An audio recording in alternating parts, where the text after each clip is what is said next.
All right, I'm about to start the tung oil finishing process here. As you can see, I got a couple of these guitar puzzles, a few of the dragon puzzles, and the bowl basket kind of thing here. So this is the tung oil finish that I'm going to be using. And basically, as I mentioned in one of the other videos about the clamshell containers, you see this one it's big enough to fit. I think that's the biggest piece, other than the basket. Obviously, the basket I'll wipe on with a rag or a foam brush or something like that to get into all the crevices and coat it.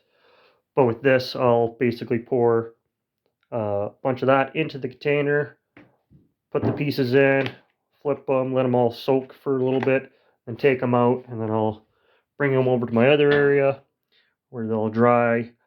And then after drying for a while, I might wipe off the excess, but basically, for the most part, they dry overnight. When I do wipe off the excess, and even when I'm doing polyurethaning and staining and stuff like that, when I'm cleaning up all the messes and stuff, I just use rags. As you can see here, this is used to be used to be a sock. I have chunks of t-shirts and blankets and yeah, socks, pants, whatever. I just use as rags to clean up. And then same thing, that's just giving it a bit extra use before it gets, thrown away or burned or disposed of or however what happens to it in the end kind of thing. But at least it gets more use than going straight to the landfill before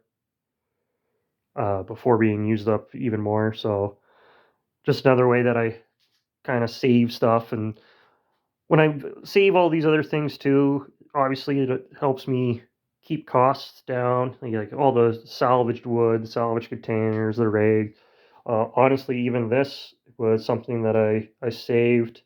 If I remember correctly, I think this was from like an estate, and I was helping them price some stuff out, and they were just going to throw away all the chemical type stuff, all the oils, and they had paint and stain. They were just going to throw it all away, and I took it because it's something that I can actually use. So yeah, just lots of stuff that would have been garbage is getting used up and being saved from just being trash, and then at least there's some finished products out of it. And but yeah, so I'll pour that out here and get going here right away.